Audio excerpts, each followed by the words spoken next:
మొన్నను ఈ మధ్యనే సామాజిక మాధ్యమాల్లో ఒక కిరా కార్పి గారి ఒక వీడియో వచ్చింది. ఆ వీడియో అందరూ బహుశా చూసుంటారు.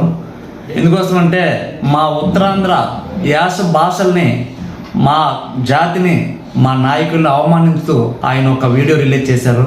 ఎందుకోసం అంటే ఈ ఉత్తరాంధ్రలో మా కాపుల్లో చాలా అందరము అభిమానించే నాయకుడు, పెద్ద ఉమ్మడి ఆంధ్రప్రదేశ్లో పిసిసి ప్రెసిడెంట్గా చేసి అనేక మంత్రి పదవులు అనుభవించి ఎంతోమందికి ఎన్నో రకాల ఈ ప్రాంత అభివృద్ధికి మాలాంటి వాళ్ళు ఎంతోమందికి రాజకీయంగా ఎంతో దోహదం చేస్తున్నటువంటి మా నాయకుడికి అంత అవమానకరంగా మాట్లాడారు.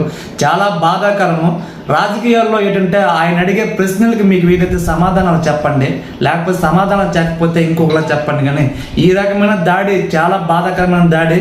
ఒకసారి మీరు ఇన్ని మాట్లాడారు కదా, ఏ రోజైనా ఇన్ని మాట్లాడిన తర్వాత మా ఉత్తరాంధ్రలో మీరు ఎప్పుడైనా తిరగండి, మీకు తెలుస్తుంది. ఎందుకోసమంటే మీరు ఇప్పుడు సేఫ్టీ మెజర్స్ పాటించి తిరగండి. మా ఆవేశాలు ఈ రకంగా ఉన్నాయి. ఇది తగదు. మీకు భావ్యంగా కాదు. మీలాంటి వ్యక్తులకి రానున్న రోజుల్లో కాలమే సమాధానం చెప్తుంది. సమాధానం చెప్పిన రోజులు ఎందుకు మాట్లాడాను, ఎందుకు ఎంత నీచంగా నేను మాట్లాడాను అనే బాధపడే రోజు తప్పకుండా వస్తుంది. ప్రతిదానికి పైన భగవంతుడు చూస్తుంటాడు. ఆయన స్థాయి ఏంటి, సత్యబాబు గారి స్థాయి ఏంటి, మీ స్థాయి ఏంటి? ఆయన లాంటి వ్యక్తికి వాళ్ళు మాట్లాడడం తగిన రాజకీయాల్లో ఒక హుందా ఉండాలి. ప్రతిపక్షము అధికార పక్షము ప్రతిపక్షము ఒక ఉందని రాజకీయం చేయాలి. ఎప్పుడు కూడా ప్రతిపక్షం ప్రశ్నలకు సంధిస్తాయి. అధికార పక్షం మీ దగ్గర ఉంటే దానికి సమాధానం చెప్పాలి.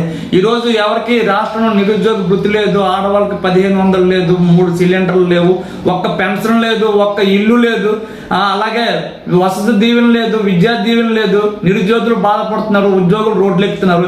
ఇన్ని సమస్యలు కొట్టుకుంటే ఇవన్నీ డైవర్ట్ చేయడానికి మీలాంటి వాళ్ళ చేత పార్టీ మాట్లాడిపిస్తుంది.